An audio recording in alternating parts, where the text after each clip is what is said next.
Hi, everyone.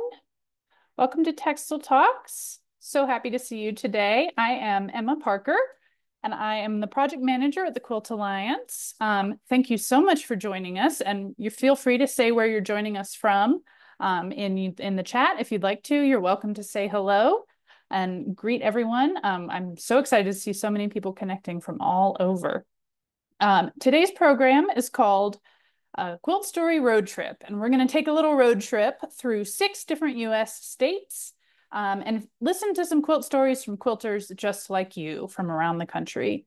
So I'm very excited about this program today.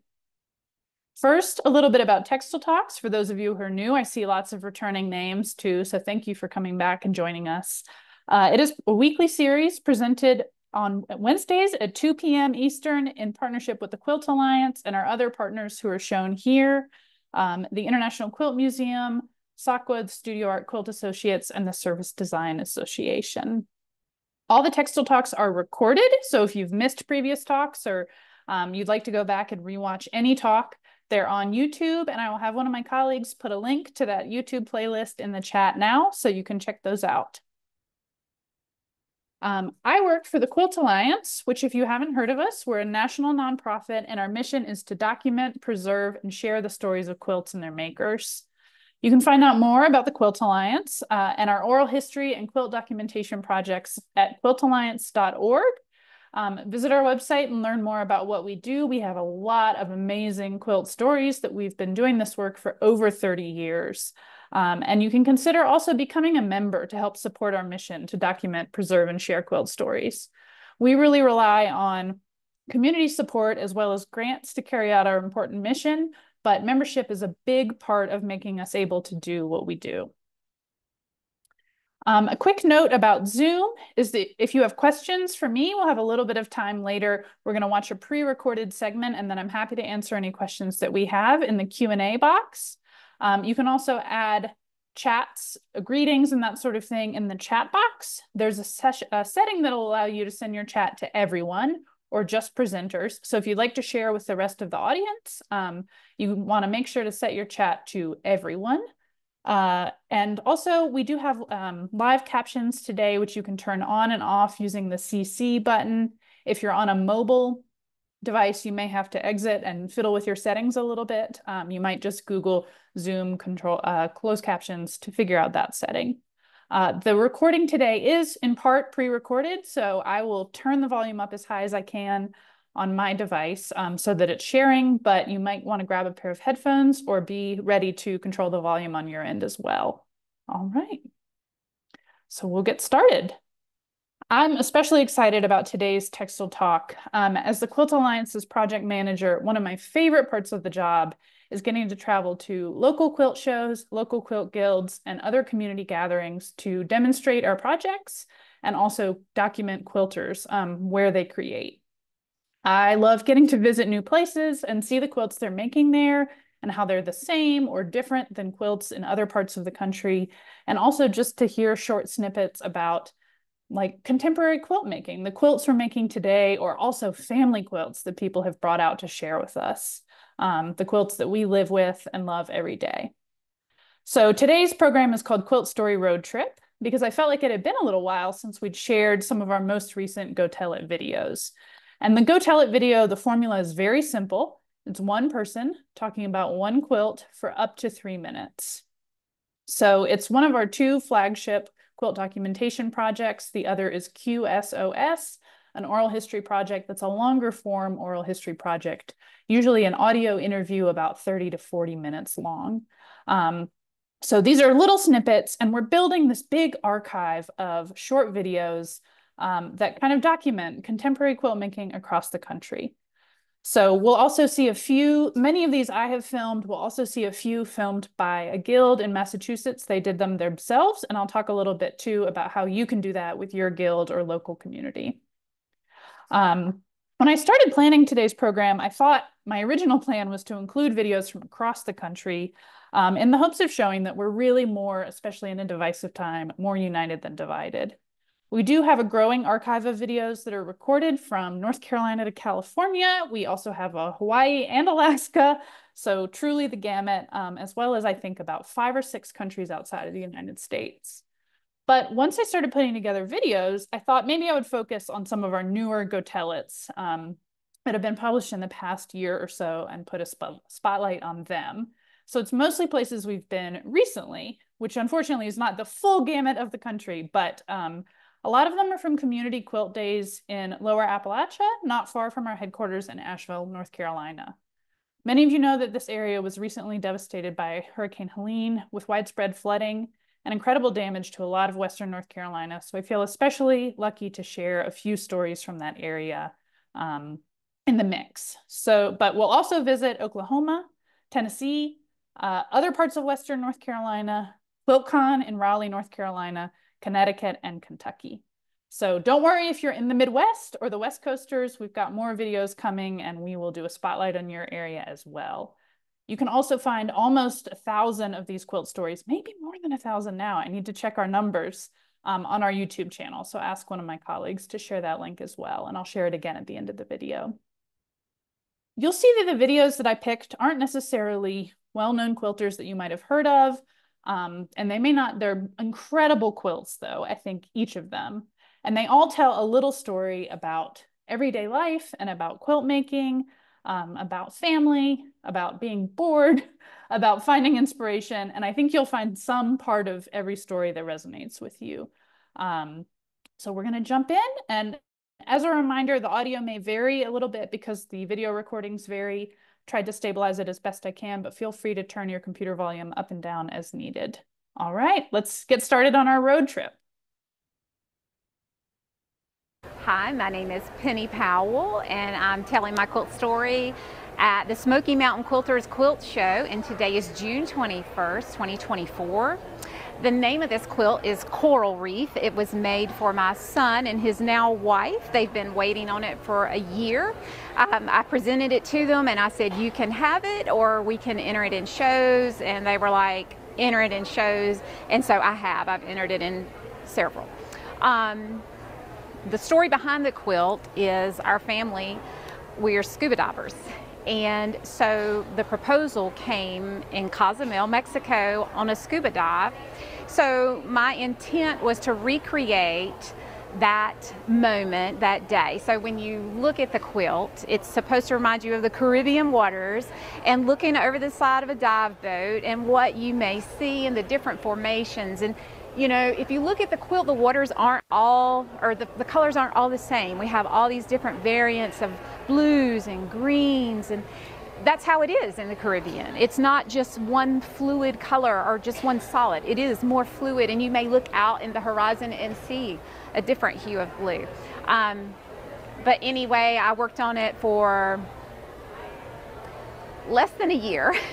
The pieced arcs, I did at night, and then the rest of it, but the center was the heart of it, and it is to represent the reef. So that's the story of my quilt.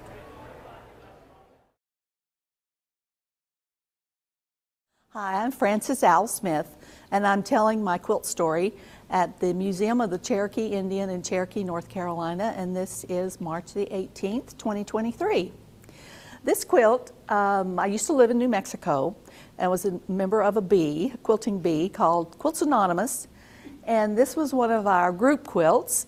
So it's called Houses and Trees, and it was, everyone got a different pattern, and I think however many are in here, what is that, 12 of us, each had to do 12 of our pattern, and this was my pattern down here. So this is my house and this is my tree, and then we did an exchange, like a cookie swap exchange. Everyone got one of mine, and I got, or you know, all 12 got one of mine, and I got, you know, one of these, whatever. You get the idea.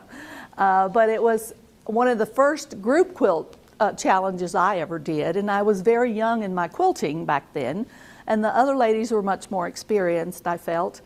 But it was really fun to do, and it was interesting to see that, you know, we've got a flag here at the church whatever. This lady decided she'd put quilt shop on hers. It wasn't part of the pattern, but they used their individuality to enhance some of their work. And one of my things I did, I put little birds down here near the chimney, little chimney sweeps. And it's fun to go back in time. I think this was made maybe in 1997 or something like that. And to see the names of my old friends back in New Mexico. It's all pieced, and then I put a piano key border around the edges, and I did have it machine quilted.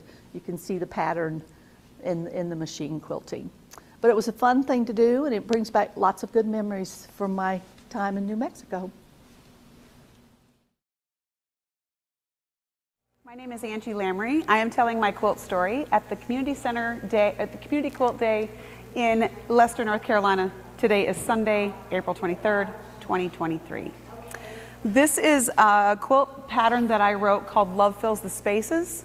It was designed as a wedding quilt, and the way it's supposed to work is you have a negative space on both ends. You choose two colors that represents two people. You're floating around in the world as you're learning about yourself. Out there, you grow as yourself, you grow together as a couple, and then the row in the center has no negative space left where the world is no longer involved in your relationship. This particular version of this quilt was made by my friend Eva Jobin.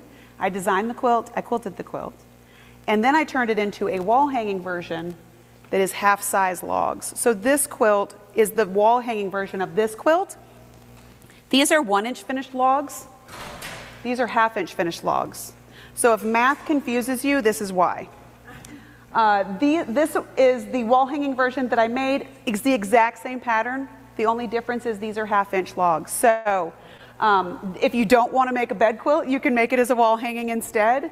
I absolutely love the geometric shape to this. I had a lot of fun working with 60-degree equilateral triangles. It was just a really fun challenge for me. I made the original version of the quilt for my brother and sister-in-law about 6 years ago in teals and greens. So now we've made this quilt in about a half a dozen different colorways, and every colorway comes together, so it doesn't matter which color you choose to represent the two people. The magic happens in the negative space.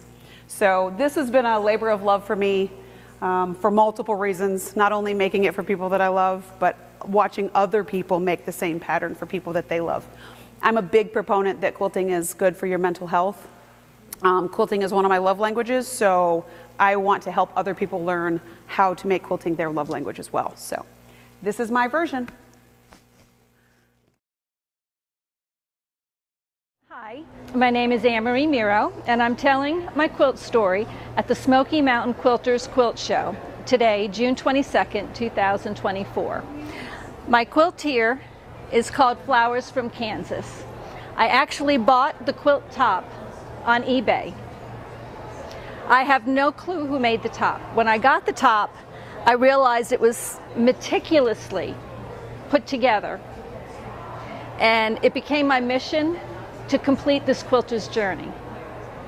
So at today's show, I have completed her journey. She has won an honorable mention, and I will be putting the quilt up for sale, and her half of the money will be going to an education fund. My name is Jacqueline McKinstry, and I'm telling my quilt story at the Quilts of Valor 20th Anniversary Conference in Paducah, Kentucky. Today is September 14th, 2023. And this is my 11th year in my journey with Quilts of Valor. They originally started when my friends were awarding wounded veterans at Fort Rucker with Quilts of Valor, and we got all excited and interested and started. And I needed something to do because my husband and my son were both deployed to Afghanistan at the same time. It was the third combat tour for my son and the fifth for my husband in over 30 years. He went in 1982. They're both Apache pilots, and so it's been very stressful, and I needed something. So the Quilts of Valor filled the bill. I volunteered when a friend of mine retired just as a volunteer, and Long story short, 2016 on 4th of July, I decided to take the state coordinator job for Alabama, and it has been delightful. We have awarded so many quilts, all the veteran stories. I've done my mom's best friend who was a POW in the Hanoi Hilton, so I always have to call the other state coordinators and say, I'm coming to Wisconsin, I'm coming to Minnesota to award relatives and friends. That was amazing. One of the first Navy SEALs, I awarded him a quilt. And my favorite thing, I've been working on my uncle's quilt, trying to design it. And so this Christmas, I'm going to award my uncle, who was in Vietnam. He was in intelligence, and a lot of what he did he can't talk about, but he was a Bronze Star recipient, and he was just one of my heroes besides my mom's friend. And so I just finished his quilt. It's a mixture of 3 different quilt teachers, and I just got the idea. I've been drawing it for 3 years, and it's finally done, so I'm very excited. But this weekend, I've got a couple I'm awarding on Friday night, and the 15 veterans coming for the annual Wounded Warrior Hunt at Fort Novosel on Saturday. So I'm very excited to just keep going. Another 11 years.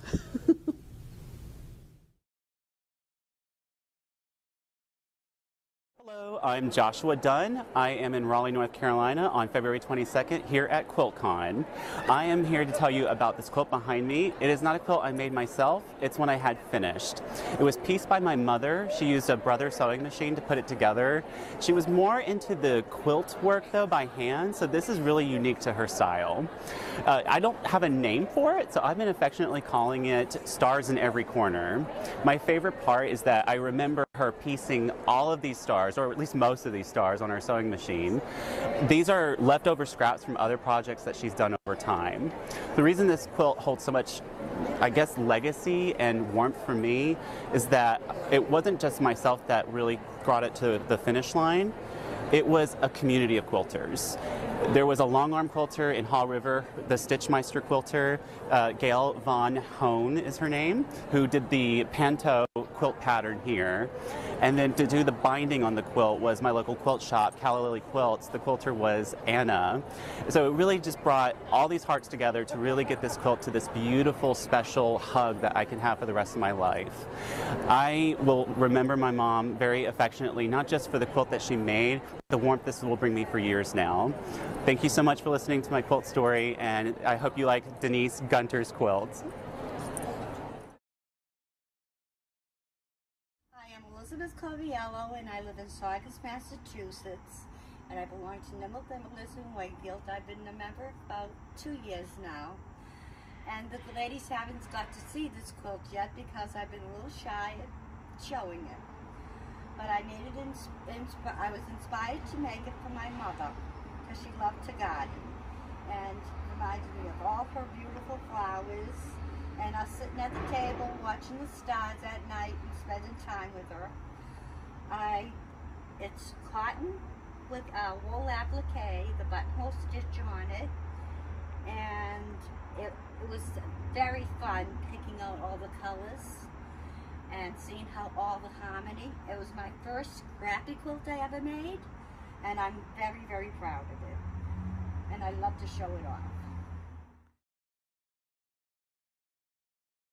My name is Laura Garrett, and I'm telling my quilt story here in Tahlequah, Oklahoma at the Cherokee National Holiday Quilt Show today, August 30th, 2024. I started sewing years and years ago, but like many moms, I had to put it aside while I raised my kids, and my daughter graduated in May and asked me to make a quilt for her, which is another quilt I entered in the show, and it just reminded me how much I enjoyed sewing, and since she had graduated I had more time on my hands. And then the holiday theme came out, and I just really liked it. The colors and the design was so beautiful, and so I decided to see if I was creative enough to kind of replicate it and put my own touch to the design. So I created this quilt. The background is woven into a herringbone pattern. The medallion was printed on fabric and then painted hand painted the rope and the circles and each of the masks and the flower medallion, and then the weave work is done with hand embroidery. The spider was created by hand piecing each different color of fabric and then zigzag stitching them together with a blanket stitch around the outside to outline the spider, and then a double blanket stitch in a cream color to attach it to the quilt itself. So it's a lot of precision stitching on the machine. The corners were each done, pieced, and then outlined with black bias tape, which is called the stained glass technique. And then the borders are woven bias strips with handmade curved bias binding for the hoops. And then the stars I actually tried 3 different techniques to try to come up with the star and get it to turn out nice. First tried piecing each piece, but they were so small I couldn't hang on to them very well to get them attached correctly. But what I landed on was the gold star and then a tan star, and I cut away the parts I wanted to show through, and then the stitching pulled it all together. So that's kind of how I came up with the quilt. I think I put in about 250 hours into it, about 2 months. I work full-time in accounting for the tribe, and every night and every weekend I spent numerous hours putting it together, but it was a lot of fun. It was a challenge, and I'm happy it turned out so well. So my name is Sandra Jones, and I'm telling my quilt story at a Community Day Quilt in Hazard, Kentucky. Today is Saturday, May 27th, 2023. This quilt is called the Liberation. The colors, it's very colorful. Africa is very colorful, known for being very colorful. And this is an authentic African block here. And we use the theme Pan-African colors. So these are colors that are typically the most popular colors, the typical colors that you would see in an African flag, but we used brighter fabrics for it. And we used this, it's called onion ring fabric, to kind of just add some design and personality to it. It's more simple than the other one that we did.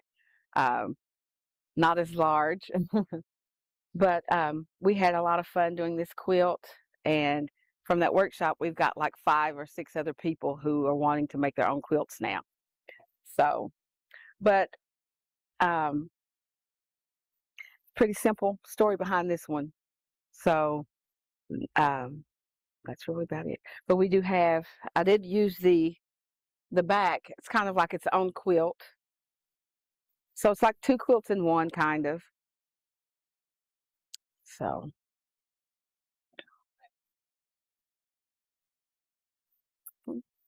that's that one. My name is Jennifer McKinney, and I'm telling my quilt story at the Smoky Mountain Quilters Quilt Show. Today is June 22nd, 2024. Back when I was in middle school, I wanted to take shop, but they wouldn't let me because I was a girl. I would have been really good at shop. So I had to take home ec, and one of the things we had to do was to sew a dress. I had no idea how to do anything. Every single step, I asked the teacher what to do. At the end, the dress fit perfectly, but it was sewn inside out. So I decided sewing wasn't for me. 50 years later, I read a book about quilting and quilters, and it sounded really fun. So I got my graph paper out and drafted my first quilt. It took me a year to do a queen-size bedspread, and I hand quilted it, and I really wanted to continue. That was on my 58th birthday in 2010. I usually like to make my own quilts, whatever's in my head, but I saw this sheep pattern and just fell in love. It's a Corey Yoder pattern from Coriander Quilts, and so I decided to make a bunch of them. I ended up making 14 of the sheep, and turns out only one of them was sewn correctly. I had a real hard time sewing them. At the end, they were all different sizes, and to put them together, I had to take some off, add some fabric, but I think I did a really good job in putting it together, making it all fit. Can you tell which one is the one that's not like the others? This is the only correct one. All the other stars are at the bottom. I had no problem drafting the barn. I did that on graph paper and did that without a problem. And I've discovered it's not that I can't sew, it's I can't follow directions.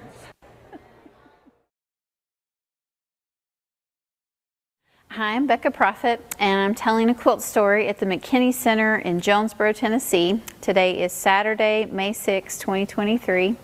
And I have brought with me a quilt from the Reese Museum's permanent collection that was made by Margaret Gregg. She is a local artist, and I know many of us know her in the room today. She does amazing work, still very active in our community, and I wish she could be here to share. Hopefully she'll come another day and tell the story herself. I'll do my best to speak for her today. This was a quilt that started out as a traditional kind of made in the 1960s pattern. You can see kind of behind the work that Margaret did over it. She overdyed that original quilt, and you can see where some of the fabrics kind of coming apart a little bit. And so in order to save it, I think was her original idea, she overdyed it, and then over top of that original quilt she's added patchwork squares and different shapes that she has screen printed on. So there's different messages on the quilt, I wish I knew more about the story of what the purpose, like what the message that she was really intentionally trying to give us with this quilt. But I think we can just look at it and see all the different, you know, Mother Jones and the figures that are on the quilt, and kind of maybe start to understand it a little bit. But I don't know what else to say about it. It's a beautiful piece of art, and Margaret's very talented. My name is Frances O'Rourke Dow, and I'm telling my quilt story at the Asheville Quilt Show in Asheville, North Carolina. Today is Thursday, September 28th, 2023. This is my quilt. It's called Sit-In, and I made it in 2017. It's inspired by a drawing by an artist named Beverly Buchanan. I saw Buchanan's work at an exhibit at the National Museum in Durham, which is where I live, and the work that I saw there was sculptural, but I loved it so much that I went home and Googled her and did a deep dive into her work. She's an African-American artist who was born in the 1940s and died in 2015, and a lot of her work is sculptural, but she had, as I was doing my deep dive, I found a drawing that she had done of a chair, and it was a rustic chair. It looked very much like this, and it was a pencil drawing, but she had colored it in with bright pink and orange colored pencils, and it was just super cool. She's an amazing artist, and I thought, you know, it would be very cool, because I had just started exploring kind of modern applique, would be make a huge chair and put it on a white background. I mean, like a bigger than life chair, but and applique it on and make a quilt out of it. First of all, I couldn't figure out how I would make that template, so I thought maybe I will start with a small chair and practice, and that's what I did. And then using her drawing, I made an acrylic template and started making these chairs. And each one is on, I measured today, it's like the white panel that's about 8, I think is 10 by 2. And so I would make a chair and applique it and put it on my design wall. And my first thought was I would do it like Warhol's soup cans, just rows, but as I started putting them on, they called for some negative space. And I also, they were like in these groupings. And what was interesting about making this quilt, as I put more chairs on the design wall, is like the quilt continually took on new meanings. Because at first it was like a couple people gathered and having tea, and then it was like the wallflowers at the dance once I finished one row, but then it became like a PTA meeting, and then it was the show, and then it was the tent revival. And so just with each row, it kind of told me a different story. And as I was searching for a name, my friend Jen Greer, who's a quilter, suggested sit-in, which I loved and seemed perfect, and of course that added yet another layer of meaning to the quilt. And I don't know that you can see it in the video, but in these white spaces, I quilted chairs, and I call them my ghost chairs, which again, I'm a writer, and like, so more meaning, more stories. And then around on top and on the bottom, I quilted the word "sit by me, sit by me, sit by me," and it was such a joy to make. And it's probably, I feel like it's with my kids. I don't want to say I've got a favorite, but this is my favorite child. Now my favorite. And so anyway, so I loved making it, and I did. By the way, it is labeled, and on the label I did give Beverly Buchanan credit for the illustration. That was based on her illustration. So thank you, and thanks for giving me the chance to tell the story. Hi, I'm Michelle Muska, and I'm in my home studio in Enfield, Connecticut, and it's Valentine's Day, February 14th, 2024, and I'm here to tell you a quilt story. And it's a story about this quilt, not one that I made, but one that my great aunt Sadie made. She's from Carina, Maine. She was born in 1878, and she passed away in 1973. Her name was Sarah Lovely Mullen, and everyone called her Sadie. Known as kind of a quiet, sweet woman and very frugal. So apparently this is the only quilt that she made. Her sister Mercy was the quilt maker of the family and won many prizes throughout country fairs in Aroostook County, Maine, and all over actually the state. But this one quilt has been handed down. I'm not sure how it quite got to my mom, and she has entrusted it to me. And it was dated for, I think, about 1930 by Mary Kay Waldvogel at an event some years ago. And Mary Kay was very excited when she saw this quilt. And I really wasn't quite sure why, because it's old, it's pretty simple, it doesn't have a lot of fancy fabrics in it, you know. Sadie was the country wife of a sheriff, so, you know, she had the typical clothes of the day. And there was a few pieces of velvet, and it's machine pieced, and then it does have hand stitching around it, mostly the feather stitch. There are some chain stitching stitches around and around the border, but it was the back that she was really interested in. So let me just talk about the binding a little bit. It is pieced. This is a cotton rayon blend, and you'll see over here is taffeta, which I think could possibly be from a coat lining. And I don't know, this to me looks like a drapery fabric up here. So as I said, she used what she had. But the interesting part that Mary Kay thought was the back of the quilt, which was made up of really large blocks. This creamy satin, and here's a typical print from that time of the rayon dresses, and it is pieced many times. There's small pieces here and here to make up a block that's as large as these blocks on the front. And I think it was this piece in particular, this really large floral print, that she thought was very different and unusual for a dress print at that time. And it is tied as well. It has a very thin piece of fabric in the middle. This quilt will be hanging at QuiltCon in the Quilt Alliance booth, and between February, I think, 22nd and 25th. I hope you will stop by to see it if you're there. And thank you for letting me do a Go Tell It with my Aunt Sadie's beautiful quilt. Hi, I'm Nancy Hayes, and I'm telling my quilt story at the Sandy Mush Community Center in Leicester, North Carolina. Today is Sunday, April 30th, 2023. So I wanted to bring this quilt to share because it was Patrick's baby quilt that was made by Betsy. And I just thought it was really fun. And also, Betsy was one of Patrick's fairy godmothers. He had 3 fairy godmothers. And my other friend Michelle, who's here, is another. Oh, there she is, Michelle. She's here too. And she was part of the three fairy godmothers. So I want Betsy to talk about her inspiration. And Patrick was born in 1989, so that's when it was made. Nancy and I were working together at the library at UNCA, and Michelle also was working with us at that time. And Nancy and I were on the exhibits committee. We we like decorating things, and so I was so excited about Patrick's coming, and I wanted to, and then just excited about making something. So it was an excuse to make something and try out this kind of patchwork that I had read about. And out the door of the library, you stood on the steps of the library and you saw Mount Pisgah.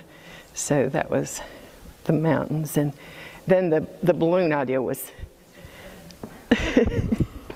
Patrick and life. And life.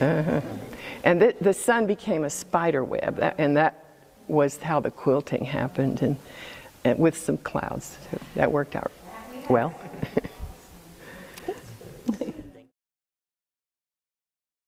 My name is Tammy Wessel. I'm telling my quilt story at the Smoky Mountain Quilters Quilt Show in Knoxville, Tennessee. Today is June 21st, 2024. This is Letters from Linda. It's a memory quilt honoring my mother, Linda Lee Houghton Wessel Arsenault. While we were cleaning out her house, my aunt, her sister, insisted I take all the shirts that I'd made for her over the years.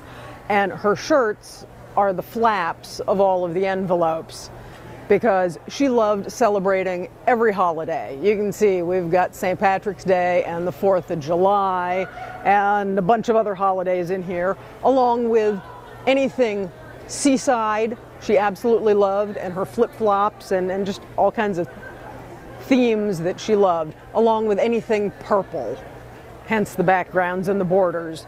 And I hung on to the shirts for a number of months trying to find a pattern that was appropriate. And this showed up, and I'm like, this has got to be it, because it not only let me use little pieces of all of these, but she was a rural mail carrier till the day she died. Yeah, absolutely. This is actually one of 3 quilts of this size. I made one for my brother, I made one for my aunt, and I made one for my husband and myself. There are also 3 wall-hanging versions, one for each of her granddaughters, my daughter, my brother's daughter, and for a friend of hers from Florida who helped us immensely when she died very unexpectedly. So I made lots and lots of these envelopes, and it showed me just how many shirts I had made for her over the years that I was able to do that many pieces out of these. And I love this quilt. It's my everyday quilt. It is on the bed every day and just keeps a piece of my mom with me. Hi, I'm Kelly Spell. I'm from Hickson, Tennessee, and I'm here at QuiltCon in Raleigh, the MQG's annual event. Today is Friday, February 23rd, and this is my quilt called Candy Pop. It is a design that I made in the past year. It is similar style to quilts that I make often. I usually work with circles and swirls. I am inspired by hydroelectric water turbines that pump water and help create energy where I live in Tennessee, thanks to the Tennessee Valley Authority. And so I wanted to play with this idea of a giant swirl making its way around a number of circular turbines. And so I drew this design, and as I was playing around with colors in Illustrator, I happened to accidentally click the wrong color, and it made the circles the same color as the swirl, and I was like, man, I really like that. So that was kind of exciting, and then I was staring at all the piecing, and I know now that generally anything I can draw, I can piece, but this was a bit of a puzzle, and so I had to stare at it for a long time and seek some help from friends to figure out what order to put all these pieces together. It's probably hard for some of you to see at home in this video, but this single swirl is about 18 feet long. It comes down the first column of circles and winds its way back up and all the way back around down to this side. And so how the heck do you piece that? And so I printed out a picture. There are lots of partial seams, and so I drew on the picture, like, this is a seam, this is where I would leave a partial seam, this is when I would connect the swirl and how I would move down. And so I'm really pleased with the outcome. All of this fabric is hand dyed or hand printed. So I screen printed the background print and the print in these pink segments here, and then the red is just solid, and the back is also hand dyed. And so it was a really ambitious project. It was probably the most ambitious quilt I've ever made, and having it recognized as the best original modern design here at QuiltCon was just icing on the cake. That I love it. I managed to pull it off and get it together and piece all of these crazy pieces, and to have everyone else love it also is just really exciting. And so I'm glad to be here and share it with all of you.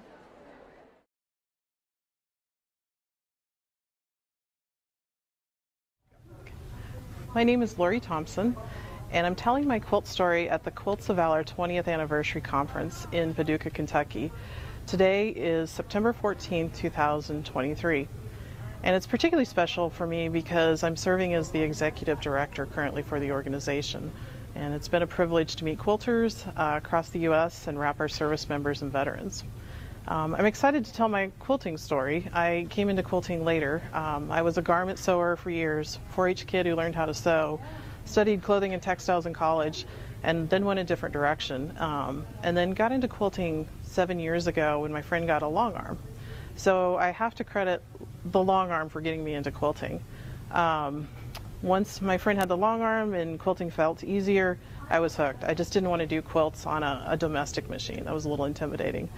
So I quilted happily with her help for 4 years, and then she moved out of state, and then it was like, oh my gosh, what am I going to do? So I was also at a crossroads at that time in my life where I had taken a break from my nonprofit career and was pursuing craft classes and things like that to teach and build into a business, and then the pandemic hit. So in September 2020, I had a decision to make around that time. Was I going back to work for a nonprofit, or was I buying a long arm? And my husband says, buy the long arm first, and the rest has been history. It's opened up a completely new world for me. One of my quilting friends asked me, she said, everybody bought a Peloton, and you bought a long arm. And I said, yeah. She goes, you got the better deal. And so here I am 3 years later on that journey, which led me to my role with Quilts of Valor. I had a nonprofit background in quilting, and just randomly found the posting 2 years ago and applied, and here we are. And it's just been a great journey all the way around with Quilts of Valor and with long arming, and it's just opened up a whole new community for me. My long arm that I have an Innova M24 with the autopilot, so I say I'm a digital quilter. I don't do any free motion, anything like that. But you know, for me, it's really fun to get the computer going, get the machine going, and connect with other quilters and help them finish their quilts, and also quilt some Quilts of Valor. My long arm is named Roxy. I'm in the Denver area, so Roxy has altitude and attitude, and she's a tough cookie. But it's been great to just make my own quilts and work with others to have their quilts come to life. So the quilt that I'm going to share is a Quilt of Valor that I made for my uncle, Colonel Noel Keller. He served in the Marine Corps, lifelong career, and it was a privilege to present that to him in April of 22. And yeah, it was fun. I got to piece it from the beginning and used a great pattern from one of our members, long-armed it, and it was just amazing to present it to him. And of course put a Quilt of Valor label on it and went through the ceremony in California.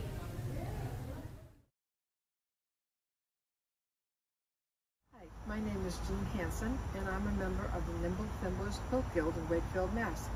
and this quilt will be in the September 2024 quilt show.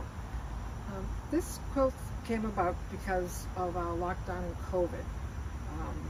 I had a number of unfinished projects, but why should I do that when I can go and look for fabric in my closet? So I found this little kit and I looked at it, and then I remembered why it was in the closet, because it comprised of 7-inch squares that needed to be cut down to 4-inch squares and 2 3/4-inch squares, and then ultimately smaller triangles. So that didn't suit me at the time. But this time I looked at it and I said, I think this would be something good. So I spread it on my cutting board, and methodically I read the directions, left it out, cut it. It took me a while, but I wasn't in any rush, and I pieced it, and as I pieced it, I found out my points actually were going to match. I said, okay, we can continue, and I put it together, and when I looked at it, I knew I wanted to finish it, but I also knew that nobody was going to quilt it at that time. So I tried, and I just straight quilted it and finished it off, finished the binding, and I'm really happy with the way it came out. So I can use it either as a wall hanging, or I can use it as a something to decorate my table. All right, my name is Jane Tyner, and I'm telling a quilt story at the Smoky Mountain Quilters Quilt Show today, and today is June 22nd, 2024. The quilt I brought today is a quilt that I made relatively recently, and it's called Elm Street. It's a memory quilt. Elm Street, for Dad with Love, Jane Ryman Ward Tyner. I had to get all the names in there so I could be traced. 2021. I started this quilt in 2018 when my mom passed away. I wanted to give my dad a memory quilt. So every fabric in here is a memory or a story, or is a reminder of a story, something somebody said or did that's goofy. I went with the log cabin because that was the pattern that my mother's mother used all the time, and the fireplace in our home was very much the center of our home, so I wanted to use the log cabin. But I put it in the dahlia format because my dad grew and bred dahlias in the backyard, so I made it into a flower print. And it took me about 1.5 years. And then I had to hurry up at the end when my dad was diagnosed with cancer, brain cancer, and then I added a row on the bottom so that it could fit on his hospice bed, and he got to enjoy it for a good 6 months and loved it, absolutely cherished it, and that made me the happiest girl on earth. My name is Seal Christensen Duncan, and I'm telling the story of how we found these quilt blocks that belong to my husband's mother. My husband's native Cherokee from Barren Fork, Oklahoma.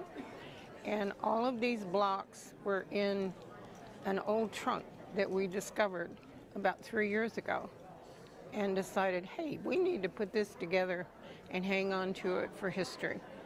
And I thought, well, is it okay if I entered in the quilt show too?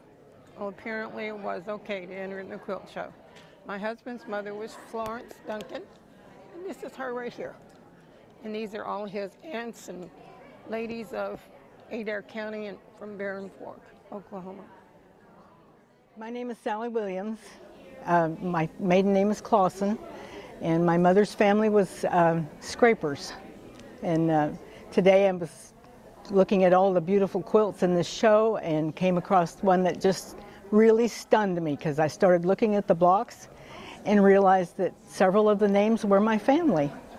And now I'm going to cry. And long since gone, of course, but the story behind it we really don't know, other than the blocks were found someplace and pieced together later. So there's not a lot more to say other than a couple of them are my great aunts, and there's one of my aunt, and her name was Lula Gibbons, and she was quite instrumental in this group, I'm thinking, because I've seen history of it before, And she did a lot of promotion in the arts and the crafts of that era, and got groups together and taught. And she did a lot of stuff like that. At one time, she designed this purse that was made with little tiny cedar blocks. And apparently, in this history that I've got, she sold that far and wide, even overseas. So that's pretty cool too. So, but yes, it was quite a shock and very heartwarming, you know, just something that I never expected at all. I just came to see the beautiful quilts.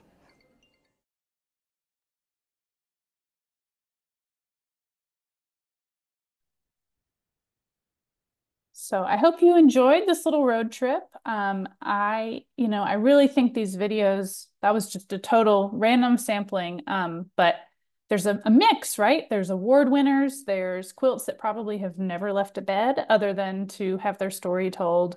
And those last two videos are two of my favorite go-tellets I've ever done. I think you can kind of get this just from watching them both, but I was at the Cherokee National Holiday Quilt Show, and a woman came up to me and said, my friend has an amazing story. She was walking through the quilts and saw a quilt made by her family that she had no idea existed. So that was Sally, who told her story second. She just had been walking through and started recognizing some of the names and thought, that's my family. And I said, well, I don't know who entered it in the quilt show. Hopefully they'll show up, maybe. And the next day, the woman who had finished the quilt, Seal, came in and said, I'm looking for the quilt I entered. And I said, oh, I don't work for the quilt show. I don't know where any of the quilts are. And she said, it's the Adair County Women quilt. Have you seen it? And I was like, I've got a great story for you. So it turned out that they had each had members of the family in that group. They weren't related, but that they had both known or known of the women who got together to make that quilt. And so it was an amazing way to see this quilt that was made many, many years ago, still making connections. So certainly, I think, especially if you put your name on a quilt, your quilt might be making connections at a quilt show many, many years from now. I also want to remind you of a few things. We have a couple more minutes left. One is that you can record and submit your own Go Tell It story. Anyone is welcome to do this. The basics we have online, but you just need a cell phone or a digital camera, and 3 minutes of your time and the quilt. So our one reminder is to make sure to turn your phone this way when you're filming. But you can say whatever you feel like is important about that quilt, and we would love to add your story to our collection. I also want to mention, let's see. Yeah, I'm going to invite Amy, our executive director, to join us too and talk a little bit about, you saw a couple of videos, and I'll let her talk about this because she worked with them directly, filmed by the Quilt Guild in Massachusetts. Do you want to talk a little bit about how that happened, Amy? Yeah, just really quickly, and I hope my connection is good. The group that we worked with is one of the Quilt Alliance's group members. So your guild, your group, any group of any size can be a member of the Quilt Alliance. And what we do then is offer you a free lecture. It can be virtually, or if we come there, we just need for you to cover our expenses to come. But we kind of lay the groundwork for the types of projects that we use to document quilts and quilt makers. And one of the things that we worked with the Nimble Thimblers Quilt Guild in Wakefield, Mass to do is to help them create videos for quilts that were going to be in their show. They just had a big anniversary. I think it was an anniversary show, and they wanted to exhibit quilts, but they wanted people to know what the stories were, like all these great videos that Emma shared today. So they had a very motivated member, Robin D'Antona, and the ones that Emma showed today that were filmed on the back porch on a Robin's deck were ones that the Nimble Thimblers did. And she, I think, recorded over 26 or 27 videos. Yeah. Then I helped her over a series of meetings and emails to create QR codes for each one of the videos. So once the video is up on YouTube, it's really simple with free software to create a QR code. And that QR code went on the wall label for that quilt. So they had this multimedia exhibition in a small donated space, but it was fantastic. And they also have at their meetings a setup with a photo center, photo corner, simple quilt stand, tripod. And so they're doing some really great things, and you can too. We're going to be talking about this a little bit more at the virtual Quilt Guild retreat coming up for international, that we're partnering with International Quilt Museum on later in the month. We're sold out for that, but if you're registered for it, please tune in for Look for our our program. session. Yeah. Yep.